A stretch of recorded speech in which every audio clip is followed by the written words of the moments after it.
teman-teman, perkenalkan nama saya Marcela Nura, saya dari kelas 10. Pada video kali ini saya akan membahas materi tentang produksi, distribusi, konsumsi, dan pelaku ekonomi. Selamat menyaksikan. Teman-teman, sebelum kita membahas lebih jauh tentang materi ini, pertama-tama teman-teman perlu tahu apa yang dimaksudkan dengan produksi. Produksi adalah kegiatan menambah nilai guna barang atau menciptakan barang baru agar lebih bermanfaat untuk memenuhi kebutuhan. Adapun tujuan dari produksi adalah untuk memenuhi kebutuhan dan mencapai kemakmuran. Teman-teman, dalam produksi ada faktor-faktor produksi. Faktor-faktor produksi dibagi menjadi 4 bagian.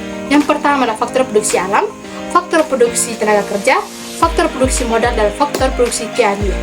Kita akan membahas satu persatu. Yang pertama ada faktor produksi alam. Faktor produksi alam adalah segala sesuatu yang dari alam yang dimanfaatkan manusia dalam kegiatan produksi.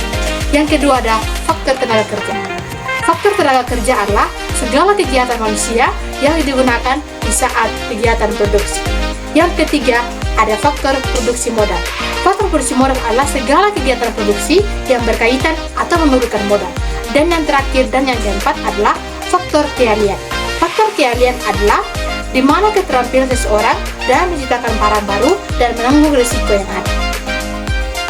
Teman-teman, sekarang kita akan masuk untuk membahas materi tentang distribusi. Namun sebelum kita membahas lebih dalam, kita perlu tahu apa yang dimaksud dengan distribusi. Distribusi adalah kegiatan pemasaran yang bertujuan untuk memperlancar atau mempermudah penyampaian barang kepada konsumen. Adapun alur-alur dalam produksi terbagi atas 5 bagian. Yang pertama adalah pembelian, yang kedua adalah pemilihan atau pengelompokan barang, yang ketiga adalah pengemasan, dan yang keempat adalah penggunaan, dan yang kelima atau yang terakhir adalah pengangkutan atau pengangkatan barang. Adapun pihak-pihak yang terlibat dalam kegiatan distribusi, di antaranya ada agen. Agen adalah perantara yang melakukan penjualan atau pembelian barang dengan perjanjian. Yang kedua adalah makelar.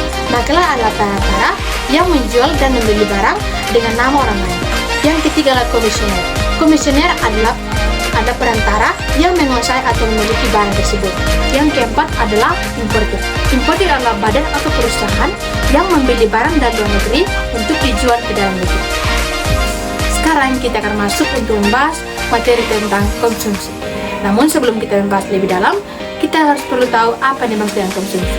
Konsumsi adalah kegiatan yang dilakukan untuk mengurangi atau menghabiskan suatu nilai guna barang atau jasa. Adapun tujuan dari konsumsi adalah untuk memenuhi kebutuhan secara langsung. Ingat, pihak yang melakukan kegiatan konsumsi disebut dengan konsumen. Dan materi yang keempat dan yang terakhir adalah pelaku ekonomi. Pelaku ekonomi adalah pihak yang melakukan kegiatan ekonomi sendiri, seperti produksi, distribusi, dan konsumsi. Adapun pihak-pihak yang terlibat dalam yang dianggap sebagai pelaku ekonomi terbagi atas 4. Yang pertama yaitu, yang kedua yaitu, yang ketiga, dan yang keempat. Jadi, mungkin itu saja yang dapat saya sampaikan tentang keempat materi tersebut. Kurang lebihnya saya mohon maaf. Terima kasih.